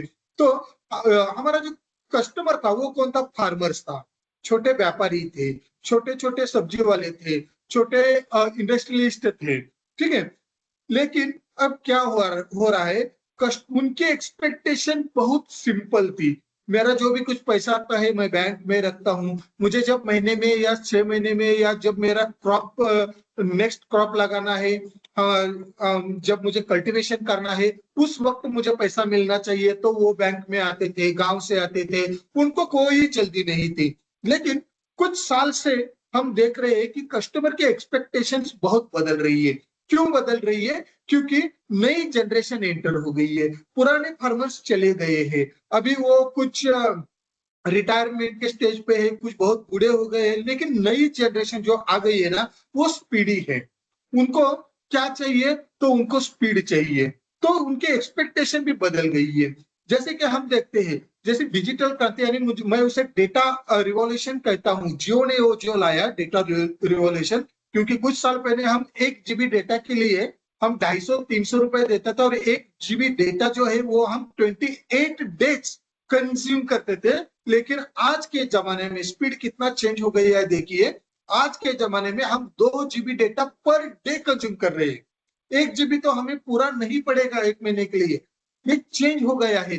और जैसे ये डेटा रिवॉल्यूशन आ गई है ना, उससे नई जनरेशन स्पीडी बन गई है, उनको स्पीड चाहिए, उनके एक्सपेक्टेशन में क्या होगा कि मुझे जो कुछ चाहिए ना अभी चाहिए, आज ही चाहिए, और वो अभी चाहिए, कल देखने वाली बात अभी रह नहीं गई है। इसलिए ये जो मेंटेलिटी चेंज हो गई, क्योंकि जैसे कि देखिए हम पहले 3 घंटे का जो मूवी थी वो टेलीविजन पे आराम से देख लेते थे, लेकिन बाद में क्या हो गया, यूट्यूब आया तो 8-10 मिनट का वीडियो हम देखने लगे।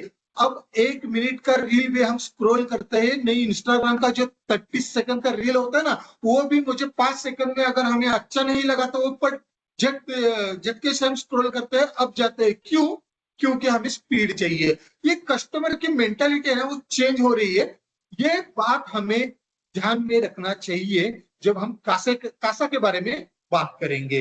ओके, तो इंपॉर्टेंस ऑफ कासा, जैसे मैंने पहले बताया कि ये लो कॉस्ट फंड हमें देता है, लो कॉस्ट डिपॉजिट देता है, उसके साथ साथ ही स्टेबल फंड भी देता है। करंट अकाउंट में हम ऐसा बात करते हैं कि करंट अकाउंट में या सेविंग अकाउंट में कस्टमर कभी भी पैसा निकाल सकता है, ऐसा नहीं है, क्योंकि लो कॉस्ट अगर होता है तभी तो भी ये स्टेबल फंड होता है, क्योंकि मिनिमम बैलेंस उसको मेंटेन करना पड़ता है, अगर वो सेविंग हो या करंट अकाउंट हो। कुछ महीनों के रिसर्च के बाद यहाँ पर मैं गिरीश जी से ये अनुरोध करना चाहूंगा कि एआई जो है ना, इसका यूज बहुत सारा प्राइवेट बैंक्स कर रहे हैं डेटा एनालिसिस के लिए। कौन सा एज ग्रुप कितने दिन में सैलरी खत्म करता है, कितने पहले दिन में कितना सैलरी खत्म हो जाती है, दूसरे दिन में 5 तारीख तक कितना रहती है, 15 डेज तक कितना रहती है, इसका पूरा डेटा एनालिसिस होता है, और ये से बहुत फास्ट हो रहा है। और इसके साथ हम ये सोच सकते हैं कि इसका स्टेबल फंड, कि मिनिमम स्टेबल फंड कुछ तो होता है ना, वो निकालना बहुत जरूरी होता है, और इसी वजह से कासा हमें एक स्टेबल फंड दे सकता है। इसके साथ साथ ही हमारी लेंडिंग कैपेसिटी ये इंप्रूव कर सकता है। और सबसे बढ़िया बात यह है कासा डिपॉजिट के बारे में, यह हमें प्रॉफिटेबिलिटी दिलाता है। बहुत सारी प्रॉफिटेबिलिटी हमें कासा अकाउंट से आती है। जिससे भी बैंक की कासा रेशियो बढ़िया होता है ना, किसी भी बैंक का कासा रेशियो अगर बढ़िया होता है तो उसका असर प्रॉफिटेबिलिटी पे सीधा जाता है। अगर हम देखते हैं ना तो कासा रेशियो जो है वो कोऑपरेटिव बैंक्स का कासा रेशियो जो है ना वो तकरीबन 18% से 24% तक है। कुछ कुछ बैंक का 27-28 निकल सकता है, लेकिन अगर मैं अन एवरेज कर दूं प्योरली महाराष्ट्र का तो वो निकल आता है 19% से 24% तक। अगर इसी रेशियो को हम कुछ प्राइवेट बैंक में देखते हैं जैसे HDFC है, एक्सिस है, ऐसे बैंक से, तो इनका जो रेशियो है ना वो 38% से 42% तक जाता है। नेशनल बैंक का यही रेशियो 31% से 35% तक जाता है। मैं इस आज के टॉपिक में नेशनल बैंक को नहीं लेने वाला हूं, मैं खाली कंपैरिजन करूंगा प्राइवेट और कोऑपरेटिव बैंक, क्योंकि प्राइवेट कोऑपरेटिव बैंक के पास कासा रेशियो बहुत कम होता है, प्राइवेट के बैंक के पास अच्छा होता है, तो वो एग्रेसिवली लेंड कर सकते हैं क्योंकि उनके पास लेंडिंग के लिए ऐसा फंड है। अगर उसमें से कुछ थोड़ा बहुत भी एनपीए में चला जाता है ना तो भी उनको ज्यादा फर्क नहीं पड़ता, क्योंकि उसका प्रॉफिटेबिलिटी ज्यादा होता है, मार्जिन ज्यादा होता है। इसलिए कासा बहुत इंपॉर्टेंट है, कासा फंड्स बहुत इंपॉर्टेंट है। और ये कासा क्या देता है हमें? लिक्विडिटी देता है। लिक्विडिटी कैसे देता है? हर रोज हमारे बैंक में, हमारा बैंक का काम क्या है? फंड फ्लो मैनेज करना ही है ना। बहुत सारे फंड्स बैंक में आते हैं, बहुत सारे फंड्स जाते हैं, तो ये लिक्विड फंड रहता है ना, कासा के जरिए हमारे पास अच्छा खासा लिक्विड फंड आ जाता है। जैसे कि करंट अकाउंट में बढ़िया सा फंड आ जाता है, जैसे कि मंथ के स्टार्टिंग में सेविंग अकाउंट पे बढ़िया सा फंड आ जाता है, बाद में वो कम हो जाता है, लेकिन स्टार्टिंग में अच्छा सा फंड आ जाता है, तो बैंक के लिक्विडिटी बढ़ जाती है, फंड फ्लो बढ़िया हो जाता है। इसके साथ साथ ही कासा क्या करता है? वो डिपेंडेंसी रिड्यूस करता है। किसके ऊपर से?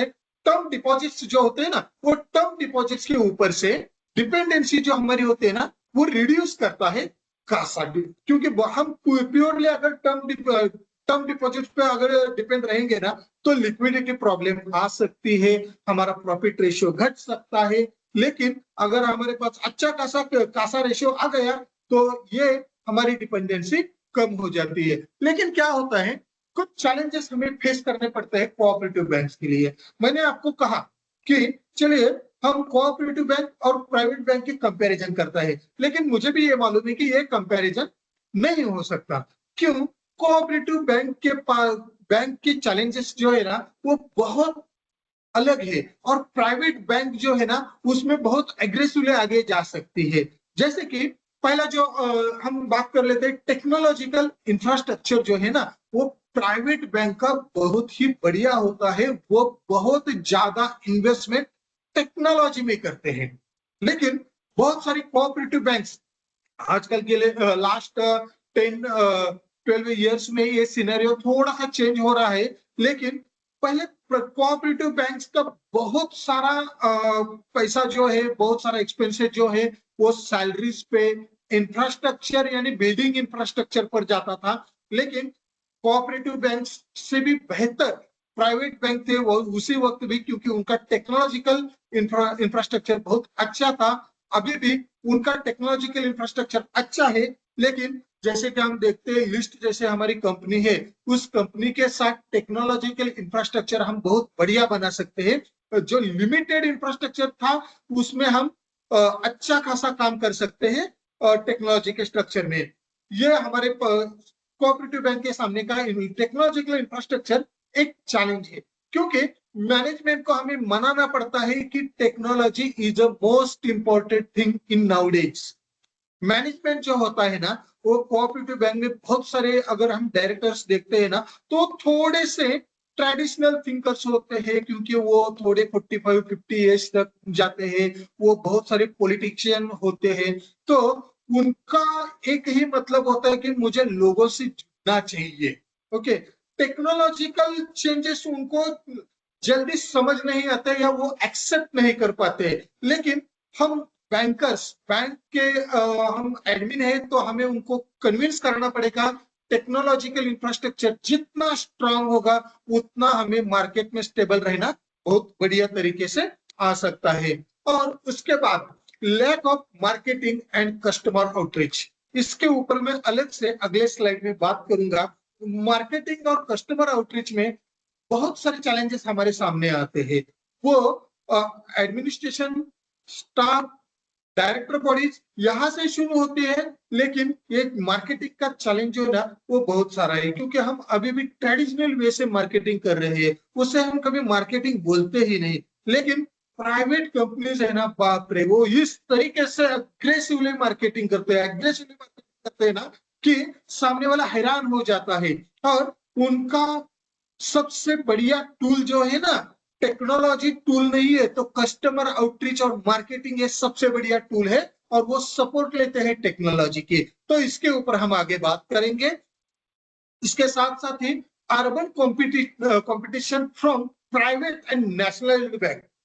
देखिए, कोऑपरेटिव, अर्बन कोऑपरेटिव बैंक जो होते हैं ना, उसको अर्बन में कॉम्पिटिटर होता है प्राइवेट बैंक, और जब रूरल में जाता है तो होता है नेशनल बैंक। देखिए, दोनों जगह अलग है, और दोनों जगह पर हम नेशनल बैंक को कॉम्पिटिटर मान नहीं सकते, क्योंकि वो उनको सभी कस्टमर को, सभी लोगों को लगता है ये तो सरकारी बैंक है, ये तो गवर्नमेंट की बैंक है, ये तो बहुत बढ़िया रहेगी, बहुत सारे गवर्नमेंट स्कीम्स हैं, वो उसके लिए नेशनल बैंक में खाता होना जरूरी है, ऐसा वो सोचते हैं। इसके बाद जब हम अर्बन में आते हैं तो अर्बन में तो अलग ही चीज चल रही है। वहां पर प्राइवेट बैंक एग्रेसिवली मार्केटिंग कर रहा है, प्राइवेट बैंक ढेर सारे क्रेडिट कार्ड्स दे रहा है, ढेर सारे डिफरेंट प्रोडक्ट उनके हाथ में थमा रहा है, ढेर सारा इंश्योरेंस ऑप्शंस वो दे रहा है। और इस बीच में कोऑपरेटिव बैंक ऐसा हुआ है कि हम फोकस कहां पर करें।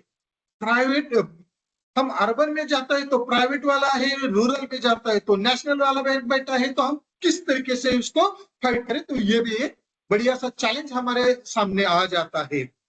उसके बाद हमें सबसे जरूरी है, अगर हमारा कासा डिपॉजिट रेशियो बढ़ाना है, अच्छा खासा कासा अकाउंट हमें बढ़ाना है, तो सबसे इंपॉर्टेंट थिंग है हमें कस्टमर को अंडरस्टैंड करना चाहिए।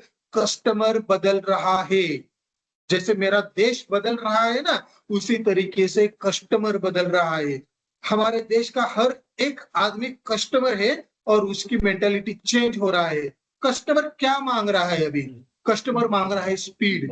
जैसे कि मैंने बोला आपको कि हमने 2G के ऊपर नेट चलाया है, 2G के ऊपर वीडियो डाउनलोड करके हमने देखे हैं 2G के ऊपर, लेकिन अभी 4G कम पड़ रहा है, 5G का स्पीड चाहिए। कस्टमर को आज अभी तुरंत चाहिए, वो जो भी कुछ मांगता है ना अभी उसको चाहिए। अगर उसका बैंक का स्टेटमेंट डाउनलोड करना है तो पहले क्या होता था, वो बैंक में जाएगा, बैंक में जाकर पासबुक फिल करके आएगा, या पासबुक मशीन में डालेगा, वहां से फिल करके आएगा। लेकिन अभी ये कस्टमर को नहीं चाहिए। ये जो कस्टमर है ना, अभी के जनरेशन का कस्टमर जो है ना, वो कस्टमर क्या डिमांड कर रहा है, मुझे तुरंत 10 या 15 सेकंड में मेरा स्टेटमेंट पूरा डाउनलोड होना चाहिए। ये उसकी डिमांड है, उस स्पीड मांग रहा है। उसे कन्वीनियंस चाहिए, उसे ये नहीं चाहिए कि मैं बैंक में आओ, फॉर्म भर के दे दो, यहाँ पर साइन करो, फिर मैं तुम्हें स्टेटमेंट दूंगा। नहीं चाहिए उसे। वो बोलता है कि मेरे कन्वीनियंस से मैं रात को 11 बजे मुझे स्टेटमेंट चाहिए, मुझे किसी वजह से मेरा फंड देखना है तो मुझे रात के 11 बजे चाहिए। उसका कन्वीनियंस चाहिए अभी के कस्टमर को। और उसके साथ साथ ही उसको क्या चाहिए, ट्रस्ट चाहिए। वो डिमांड करता है कि मुझे ट्रस्ट भी चाहिए, मैं आपके प्रोडक्ट के ऊपर ट्रस्ट रख सकूंगा, मैं आपके बैंक के ऊपर ट्रस्ट रख सकूंगा। क्योंकि अभी मार्केट में हर रोज नया एक न्यूज आती है, इसमें इतने रुपए उसके चोरी हो गए। साइबर क्राइम में अकाउंट, अगर हमारा बैंक का सॉफ्टवेयर ठीक नहीं है ना, तो साइबर क्राइम के जरिए हमारा लीकेज हो, डेटा लीक हो सकता है। उसके वजह से हमारे बैंक का कस्टमर जो है उसका पैसा जा सकता है। साइबर क्राइम हम देखते हैं। उसी के साथ साथ कुछ बैंक्स डूब जाते हैं, उसके रीजंस अलग अलग होंगे, लेकिन डूब जाते हैं। उसका एक नेगेटिव इम्पैक्ट कस्टमर के दिमाग में हो सकता है। इसलिए ट्रस्ट जनरेट करना बहुत जरूरी बन गया है। यंगस्टर जनरेशन जो है ना वो प्रिपेयर्स डिजिटल एक्सपीरियंस उसे चाहिए। तो अगर मैं अभी LIC में काम करता हूँ, ठीक है, मेरे 72 की मेरी टीम है, उसके साथ में मार्केटिंग करता हूँ। तो पहले क्या होता था, जब हम कस्टमर को के साथ बात करते थे ना, तो कस्टमर हमारी सुनता था, वो हमारे बात के ऊपर भरोसा करता था। वो इतना भरोसा करता था कि ये साहब जो बता रहे हैं ना वही सही है, वही ठीक है। लेकिन जब मैं अब के कस्टमर के पास जाता हूँ ना, तो वो तुरंत नेट पर जाता है, वो तुरंत यूट्यूब खोलता है, वो तुरंत ChatGPT के ऊपर जाता है और वो क्रॉस चेक करता है कि ये बंदा जो बता रहे हैं ना वो सही है क्या।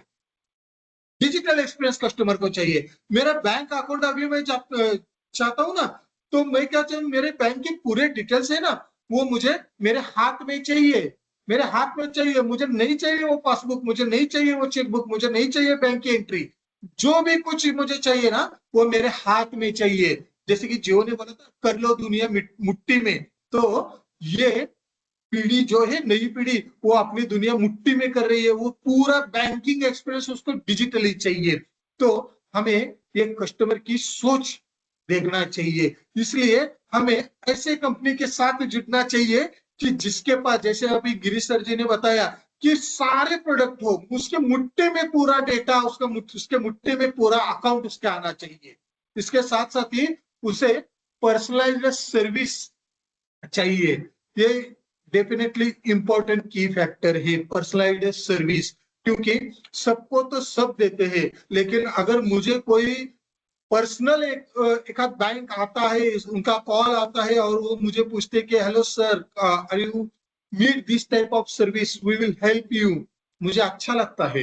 और ये तभी हो सकता है जब हमारे पास कस्टमर का डेटा जो है ना वो फिल्टर होके हमारे जिस तरीके से हमें चाहिए उसी तरीके से अगर डेटा मिलता है ना, तभी हम कस्टमर को अच्छी तरीके से सोच देख सकते हैं। अभी की पीढ़ी जाकर नई पीढ़ी कुछ ही सालों में आने वाली है, ये तो बहुत अमेजिंग पीढ़ी है। क्योंकि जैसे कि पहले वाली पीढ़ी मैंने आपको बताई थी, जो हमारे कोऑपरेटिव बैंक का बेस था वो फार्मर्स थे, कुछ लॉयल कस्टमर्स थे। लेकिन अभी की जो पीढ़ी आने वाली है ना, उसका नाम तो आपने सुना होगा, जेन जी। ये क्या बात करते हैं हमें समझ में नहीं आएगा, लेकिन उनको क्या चाहिए, पर्सनल सर्विस चाहिए होगी, डिजिटल एक्सपीरियंस चाहिए होगा, उनको स्पीड चाहिए होगी, उनके कन्वीनियंस चाहिए होगा, उनको ट्रस्ट चाहिए होगा। तो ये जेन जी के लिए हमें तैयार रहना चाहिए और उसके लिए हमारे पास बढ़िया सा डेटा एनालिसिस करने का तरीका चाहिए। उसके बाद में हम देखेंगे कि हमें सेविंग अकाउंट ग्रो करने के लिए क्या स्ट्रैटेजी अपनानी चाहिए। इस स्लाइड से मैं पहले आगे वाले स्लाइड के ऊपर जाऊंगा कि सेविंग अकाउंट से भी पहले मुझे ये स्ट्रैटेजी देखनी चाहिए कि करंट अकाउंट मेरा ग्रो होना चाहिए। करंट अकाउंट सेविंग अकाउंट दोनों पैरेलल चलते हैं। हमें लगता है कि सेविंग अकाउंट अलग है, करंट अकाउंट अलग है, लेकिन जब भी मुझे प्राइवेट बैंक में ट्रेनिंग दी गई थी ना, उस वक्त मुझे बताया गया था कि current account is a account जो सेविंग अकाउंट को लेकर आता है। देखिए, सेविंग अकाउंट करंट अकाउंट अलग नहीं है। करंट अकाउंट ये अकाउंट है कि जो सेविंग अकाउंट को लेकर आता है। किस तरीके से, देखिए, अगर मैंने टाइप कर लिया स्मॉल और मीडियम बिजनेस जो है एसएमई जिसे हम बोलते हैं, हमारे जो लोकल के इंडस्ट्रियलिस्ट होते हैं, वहां पर जाकर मैंने एक करंट अकाउंट अगर मुझे मिल जाता है, उनके पास समझिए कि 50-60 स्टाफ है, तो एक करंट अकाउंट से मुझे 50-60 सैलरी अकाउंट मिल जाते हैं। सैलरी अकाउंट यानी मुझे सेविंग अकाउंट मिल गए। देखिए, यानी एक करंट अकाउंट मुझे कम से कम 50 अकाउंट लाकर दे सकता है। इसलिए मुझे पहले फोकस करना होगा करंट अकाउंट के ऊपर। उसके लिए हमें क्या करना है, करंट अकाउंट की जरूरत जो होती है ना, करंट अकाउंट की जरूरत क्या होती है, बेसिक नीड करंट अकाउंट की क्या होती है, तो उनको सपोर्ट चाहिए होता है जीएसटी का, उनको सपोर्ट चाहिए होता है ऑन रोल पेमेंट का, उनको बहुत ही बढ़िया सपोर्ट चाहिए होता है पेरोल सॉल्यूशंस का। क्यों, बहुत सारे पेरोल सॉफ्टवेयर जो है वो अलग अलग कंपनियां यूज करती है, तो उनको चाहिए होता है कि ये पेरोल सॉल्यूशन, बढ़िया सा पेरोल सॉल्यूशन मेरी कंपनी के लिए अगर कौन सी बैंक देती है ना, तो मैं वहां पर शिफ्ट हो सकता हूँ। उनको ऑफर चाहिए होते हैं ओवरड्राफ्ट फैसिलिटी का, ओवरड्राफ्ट फैसिलिटी के ऑफर होने चाहिए होते हैं। क्विक बिजनेस लोन ये बहुत बढ़िया चैलेंज है कोऑपरेटिव बैंक्स के आगे, क्योंकि बिजनेस लोन है ना वो क्विक हो जाता है। प्राइवेट बैंक्स में बहुत ही उनकी प्रोसेस स्पीड हो जाती है। यानी हम ऐसे नहीं कह सकते कि वो रूल्स डाइल्यूट करते हैं या वो रूल्स को बगल देकर आगे चले जाते हैं, नहीं। उनके पास जो डेटा होता है ना, उस डेटा का वो बहुत बढ़िया तरीके से यूज करते हैं, उस टेक्नोलॉजी का बहुत बढ़िया तरीके से यूज करते हैं। और वो जो प्रोसेस है ना, लोन की प्रोसेस, वो टेक्नोलॉजी के जरिए वो कम दिनों में पूरी करते हैं। प्रोसेस पूरी होती है, लेकिन उसके लिए लगने वाला जो टाइम है ना, वो टाइम वो कम करते हैं। और हमारे पास की जब फाइल आती है तो उसके ऊपर हमारे जो स्ट्रेटेजी रहते हैं उसी तरीके से हम काम करते हैं। तो ये एक चैलेंज हो सकता है। बिजनेस लोन क्विक होना जरूरी हो गया है अभी। उसके साथ साथ ही मर्चेंट के लिए QR and digital collection tools होना जरूरी है। क्योंकि हम जब आज बड़ी कंपनी में तो देखते हैं कि उनके लिए पेमेंट आता है, जो अगर कंपनी है उसके डिस्ट्रीब्यूटर से, उनके डीलर से, तो वो यूपीआई के जरिए ही पेमेंट करते हैं। लेकिन रिटेलर्स जो है, वो रिटेलर्स के साथ जो पेमेंट आता है ना, वो क्यूआर के जरिए बहुत ज्यादा आ रहा है अब। क्योंकि हर एक काउंटर के ऊपर हम देखते हैं ना, तो वो साउंड बॉक्स लगा रहा है अभी, वहां पर पेमेंट कर देते हैं। और इतना तो छोड़ दिए, जो छोटे छोटे व्यापारी होते हैं जो सब्जियां वगैरह बेचते हैं, वो भी अभी क्यूआर पर ही पेमेंट लेते हैं। तो इसलिए हमारे बैंक के पास यूपीआई बहुत जरूरी है। यूपीआई का स्विच होना, मर्चेंट क्यूआर और डिजिटल कलेक्शन टूल्स जो है ना, वो अच्छी तरीके से होने की बहुत आवश्यकता भी है। इसके साथ रिलेशनशिप बैंकिंग का जो अप्रोच है ना, वो बहुत बढ़िया होना चाहिए। हमें कस्टमर से रिलेशन जो रखना चाहिए, वो लॉन्ग टर्म रिलेशन रखनी चाहिए। क्योंकि अगर हम जस्ट ट्रांजैक्शनल रिलेशन रखते हैं ना, तो वो बहुत जल्दी खत्म हो सकते हैं। ट्रांजैक्शन हो गया, रिलेशन खत्म हो गया, ऐसा नहीं होना चाहिए। तो हमें क्या करना चाहिए, उनके साथ रिलेशन ये बढ़िया तरीके से रखने चाहिए। आगे की स्ट्रेटेजी में बता दूंगा कि रिलेशन क्यों जरूरी है। उसके साथ साथ ही personal visit, greetings and feedback, ये बहुत ज्यादा काम करने वाली चीज है हमारे कोऑपरेटिव बैंक्स के लिए। क्योंकि प्राइवेट बैंक्स इसी पर ही जोर देती है। उनके पर्सनल विजिट बहुत सारी होती है, उनके ग्रीटिंग्स, वो मिलते हैं, बहुत सारे लोगों से मिलते हैं वो, और उनके पास से वो फीडबैक लेते हैं। ठीक है। तो उसके साथ साथ ही हम कुछ कस्टमर डे वगैरह सेलिब्रेट कर सकते हैं, कि जैसे कि प्राइवेट बैंक्स में होता है। इससे क्या होता है, कस्टमर की लॉयल्टी बढ़ जाती है। कस्टमर बैंक में आता है तो उनको हम कुछ बढ़िया सा सर्विस उस दिन अगर देते हैं, उनका फेलिसिटेशन करते हैं, और उनको कुछ स्पेशल प्रिविलेज फील अगर हम उनको देते हैं ना, तो उनको प्रिविलेज फील करते हैं, और उसके साथ उनकी लॉयल्टी बढ़ जाती है। इसके साथ साथ ही डिजिटल ट्रांसफॉर्मेशन होना बहुत जरूरी है। जैसे कि मैंने अभी आपसे बात की थी पहले वाले स्लाइड में, mobile banking, internet banking, UPI, इसके सिवाय अब कोई सोच भी नहीं सकता बैंक। पहले मोबाइल बैंकिंग होना क्यों जरूरी है बताना पड़ता था, लेकिन अभी हर एक कस्टमर को मोबाइल बैंकिंग चाहिए, इंटरनेट बैंकिंग चाहिए, यूपीआई के जरिए उसको पेमेंट चाहिए।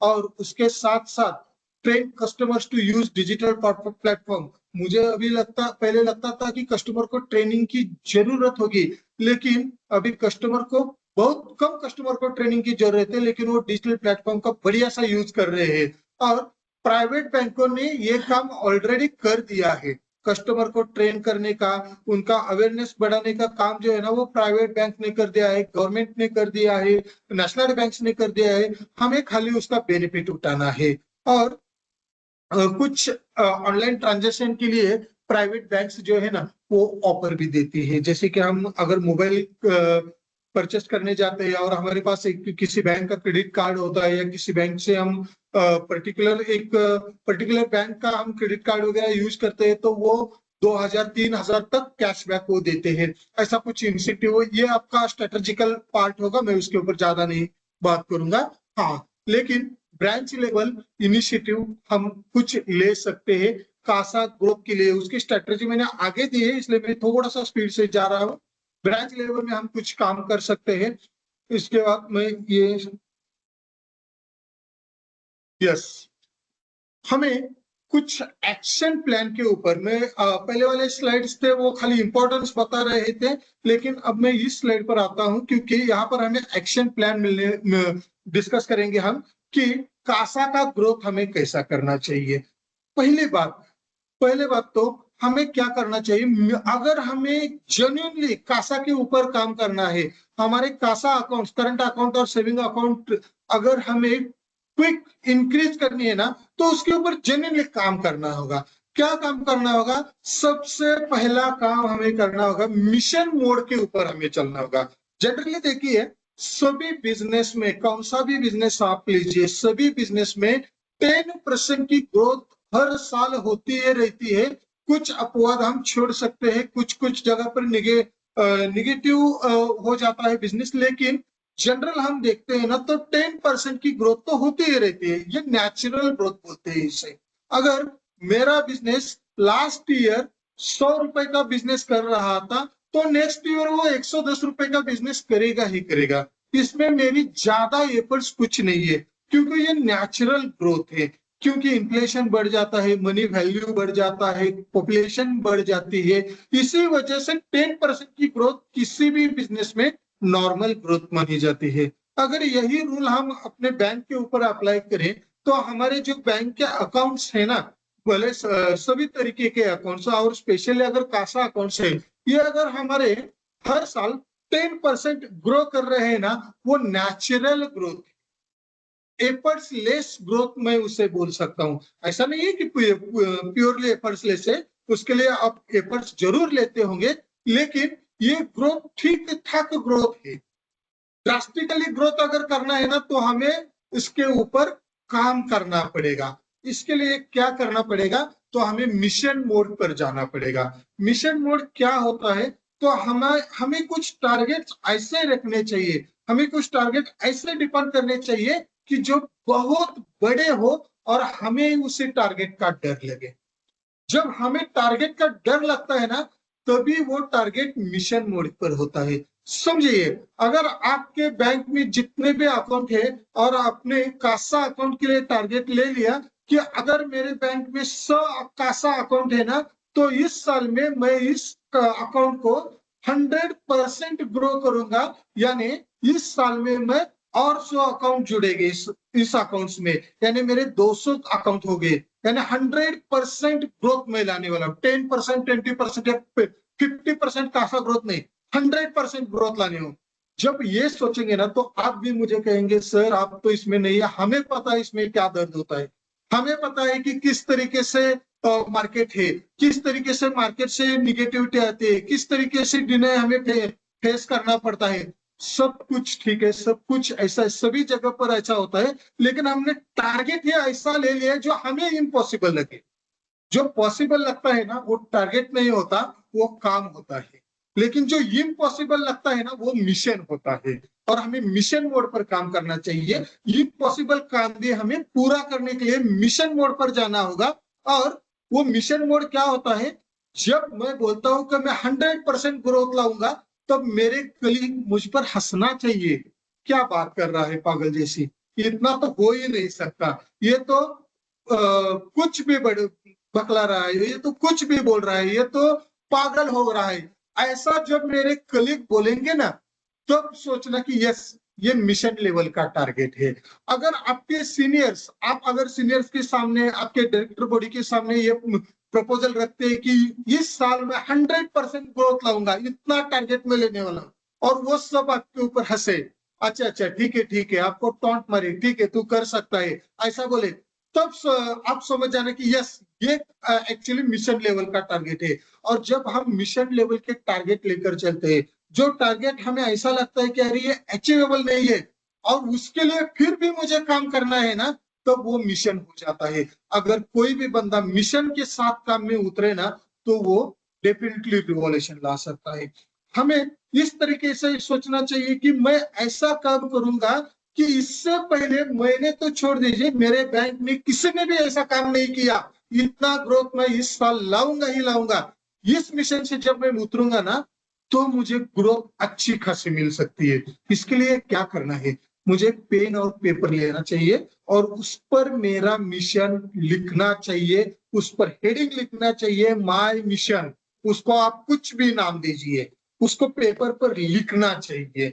जब हम लिखते हैं ना, तभी मैं शुरुआत कर देता हूं। अगर वो बात मेरे मन में होती है, तो वो कभी भी एक्चुअल में नहीं होगी, पेपर पर आनी चाहिए। उसके लिए आप टारगेट डिफाइन कीजिए और वो टारगेट ऐसा होना चाहिए, उसका डर हमें ही लगना चाहिए और वो इम्पॉसिबल हमें ही लगना चाहिए, तभी वो मिशन मोड का टारगेट होता है। अगर अचीवेबल टारगेट होगा ना तो वो टारगेट काम है हमारा, वो मिशन नहीं है, वो काम है। तो हमें मिशन मोड लेना चाहिए कासा ग्रोथ के लिए, अच्छी खासी ग्रोथ के लिए। और उसके लिए क्या करना चाहिए, सबसे पहले डिजाइन कैंपेन डिजाइन करना चाहिए।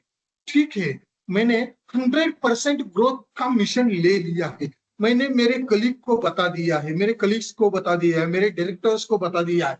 ठीक है, अब मुझे क्या करना चाहिए, तो मुझे कैंपेन करना चाहिए। लेकिन कैंपेन करने का मतलब बहुत सारे होता है। बहुत लोग क्या करते हैं कि चलो मैंने कहाँ पर कैंप लगा दिया, एक दो जगह पर सेमिनार ले लिया, ऐसा नहीं होता। कैंपेन, प्राइवेट बैंक का कैंपेन जो होता है ना, वो प्योरली टारगेटेड कैंपेन होता है। और वो टारगेटेड कैंपेन करने के लिए हमें क्या करना चाहिए, केवाईसी। पहले तो जो हमारे बैंक में हम बोलते हैं ना केवाईसी, नो यूर कस्टमर, तो हमारा प्रोस्पेक्ट कस्टमर कौन होगा ना, ये हमें मालूम होना चाहिए। इसके लिए क्या करना चाहिए, प्रोस्पेक्ट लिस्ट बनानी चाहिए हमें, जो बहुत सारे कोऑपरेटिव बैंक्स नहीं करते, कुछ कुछ बैंक्स करते हैं।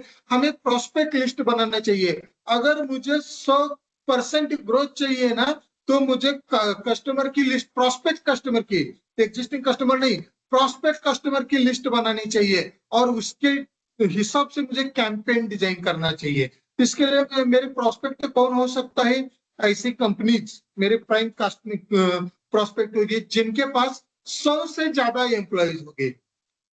अगर हमें किसी भी इंडस्ट्रियल ऑफिस में जाते हैं, एमआईडीसी के ऑफिस में जाते हैं या इंडस्ट्रियल एरिया होता है वहां के ऑफिस में जाते हैं, तो हमें कंपनीज की लिस्ट मिलती है। उसके साथ साथ हमें नंबर ऑफ एम्प्लॉयज की लिस्ट भी मिलती है। एम्प्लॉयज के नाम नहीं होते, लेकिन नंबर ऑफ एम्प्लॉयज किस कंपनी में कितने हैं ये भी हमें मिल सकता है। तो मेरा प्राइम कस्टमर, अगर मैंने लिस्ट बना दी कि 100+ एम्प्लॉयज होने जिस कंपनीज में है, वो कंपनीज कौन कौन से, उसके एक लिस्ट मैंने बना दी। 50 से 100 होने वाली कंपनीज की एक लिस्ट बनाई। 25 से ऊपर एम्प्लॉयज होने वाले कंपनी की लिस्ट मैंने बनाई। और 10 से 25 कंपनी एम्प्लॉयज की एक लिस्ट बनाई। 3-4 लिस्ट मैंने बना दी है। और अब इस हिसाब से मैंने कैंपेन करना चाहिए। तो उस क्लाइंट लिस्ट तक मैं कैसे पहुंच जाऊंगा, उस क्लाइंट लिस्ट तक मैं कैसे पहुंच जाऊंगा, इसके लिए मुझे क्या करना चाहिए, तो वहां पर पहुंचने के लिए मैं कैंपेन, उसके लिए मैं कुछ लेटर्स भेज सकता हूं। लेकिन सबसे बढ़िया तरीका है पर्सनल विजिट्स पहला, उसके बाद में टेलीफोनिक कम्युनिकेशन हम उनके साथ कर सकते हैं। उसके बाद स्टाफ को ट्रेनिंग देना चाहिए। मेरे पास, आपके पास भी शायद होंगे, प्राइवेट बैंक के अकाउंट ओपनिंग के लिए ढेर सारे कॉल्स आते हैं। हम ये ऑफर दे रहे हैं, अगर आपने अकाउंट ओपन कर दिया तो हम 1, 2, 3 ऑफर दे रहे हैं, तो आप अकाउंट ओपन करना चाहते हैं क्या, ढेर सारे कॉल्स आते हैं। लेकिन आज तक मुझे भी एक भी बैंक से मुझे फोन नहीं आया कि आप हमारे बैंक के साथ अकाउंट ओपन करना चाहते हैं, कोऑपरेटिव बैंक की तरफ से एक भी कॉल नहीं आया। तो हमें क्या करना चाहिए, हमारे स्टाफ को ट्रेनिंग देना चाहिए।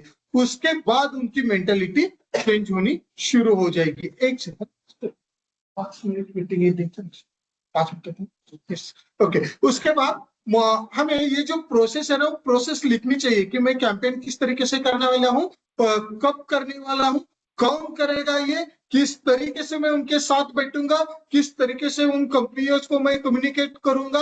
और ये जो प्रोसेस है, वो पूरी प्रोसेस हमारे पेपर पर आनी चाहिए और उसके बाद उसको मॉनिटरिंग करना चाहिए, पूरी प्रोसेस को मॉनिटरिंग करना चाहिए। और खाली मॉनिटरिंग करके भी बैठना नहीं चाहिए। रिवॉर्ड ऑफ सक्सेस, अगर हमारा कोई भी एम्प्लॉय कोई भी अकाउंट लेकर आता है, उसके माध्यम से अगर कोई भी अकाउंट होता है, ग्रोथ आनी चालू होते है, तो रिवॉर्ड सिस्टम हमें प्योरली डिप्लॉय करना चाहिए, उनको रिवॉर्ड देना चाहिए। क्योंकि हम किसी को अप्रिशिएट करते हैं ना, तो वो वही बात रिपीट करता है। मैंने अप्रिशिएट किया तो वो वही बात रिपीट करता जाता है। ओके, तो इसका कंक्लूजन अगर हम निकालते हैं तो उसका कंक्लूजन यही रहता है कि हमें कासा में ग्रोथ क्यों लाना चाहिए, तो पहली बात होता है फिनेंशियल स्टेबिलिटी, उसके बाद आ जाते हैं loyalty blend of technology, technology के ऊपर हम भरोसा करते हैं, रिलेशन हो जाती है, अच्छी खासी रिलेशनशिप कंपनीज के साथ, कस्टमर के साथ बिल्ड हो जाती है, और उसके बाद में हम इनोवेशन में चले जाते हैं। ये सारा कासा का ग्रोथ जब होता है ना, कासा का ग्रोथ, तो हमें बहुत सारे बेनिफिट इस तरीके से मिलने शुरू हो जाती है। और जैसे कि ये नीचे ये स्लोगन है, सर्व लोकली थिंक डिजिटली। अगर हम लोकल है ना, इन फ्यूचर में ये जो कोऑपरेटिव बैंक है ना, अगर वो लोकल है तो उनको डिजिटल होना ही पड़ेगा, डिजिटल हो रही है। और जो भी करंट अकाउंट या सेविंग अकाउंट को प्राइवेट बैंक्स जो भी सपोर्ट देते हैं, जो भी वो टेक्नोलॉजी देते हैं, जो भी सर्विसेज प्रोवाइड करते हैं, आज हर एक कोऑपरेटिव बैंक दे रहा है। और लिस्ट सॉफ्टवेयर जैसी ये जो सॉफ्टवेयर कंपनी है, वो आपको टेक्नोलॉजिकल सपोर्ट देने वाली है, बहुत बढ़िया सा टेक्नोलॉजिकल सपोर्ट आपको मिलने वाला है। अच्छा खासा सपोर्ट अगर मिलता है, टेक्नोलॉजिकल सपोर्ट मिलता है, तो हम कासा में डेफिनेटली हम ग्रो कर सकते हैं। इसके लिए हमें मिशन मोड के ऊपर चलना चाहिए, इसके लिए टारगेट डिजाइन करना चाहिए, कैंपेन डिजाइन करना चाहिए। और मेरी रिक्वेस्ट है आपसे, आपका मिशन इतना बड़ा, टारगेट आपका इतना बड़ा होना चाहिए कि वो आपके लिए एक मिशन बन जाना चाहिए। छोटा टारगेट काम होता है, बहुत बड़ा टारगेट ये मिशन होता है, और ये मिशन ही हमें सक्सेस के पास जरूर लेकर जाएगा। और मैं आपको विश करता हूं कि आप डेफिनेटली आपका कासा ग्रोथ बढ़ाएंगे इस साल में, और टेक्नोलॉजी का पूरी तरीके से आप यूज करेंगे। मैं लिस्ट सॉफ्टवेयर को धन्यवाद देता हूं कि मैंने मुझे आपके साथ यहाँ पर डिस्कस करने का मौका दे दिया। मैं गिरीश सर जी का बहुत सारा धन्यवाद देता हूं, और मैं यहाँ पर रुकता हूँ। बहुत बहुत धन्यवाद दत्तात्रेय जी। आपके एनर्जी लेवल्स, आपके बोलने के तरीके, और आपने जो चीज़ों को अपने कंटेंट के थ्रू हम सभी को बताया है, ये बहुत सराहनीय है। और मैं आशा करूँगा कि हमारे सारे जो कस्टमर्स हमारे साथ जुड़े हैं, उन सभी को ये बहुत उपयोगी रहेगा। हम लिस्ट के अंदर बहुत सारे चीज़ों के ऊपर मिशन जो आपने बताया, बहुत मुझे अच्छा लगा कि मिशन क्या होता है और काम क्या होता है। हम अपनी मिशन में हैं, जिसके बारे में मैं लगभग सभी संवादों में अपने कस्टमर से साथ जुड़ता रहता हूं, और ये चीज़ के बारे में बोलते हैं। हम इसको विजन 2030 बोलते हैं। तो हम 2030 में क्या होंगे, इसके बारे में भी मैं बहुत सारे बातें करता हूं, और हमारे पूरा ऑर्गेनाइजेशन इसके पीछे लगा है।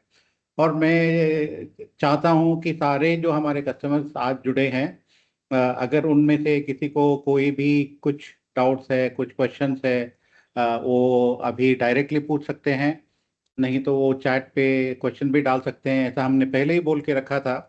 तो अभी तक तो कोई क्वेश्चंस नहीं आए, और हम चाहते हैं कि अगर कुछ है तो ये सेशन के बाद भी वो हमारे से पूछ सकते हैं, हम आप तक आएंगे दत्तात्रेय जी। तो वंस अगेन बहुत बहुत आपको धन्यवाद कि आपने इतना सारा वैल्यूएबल इंफॉर्मेशन हमारे साथ शेयर किया।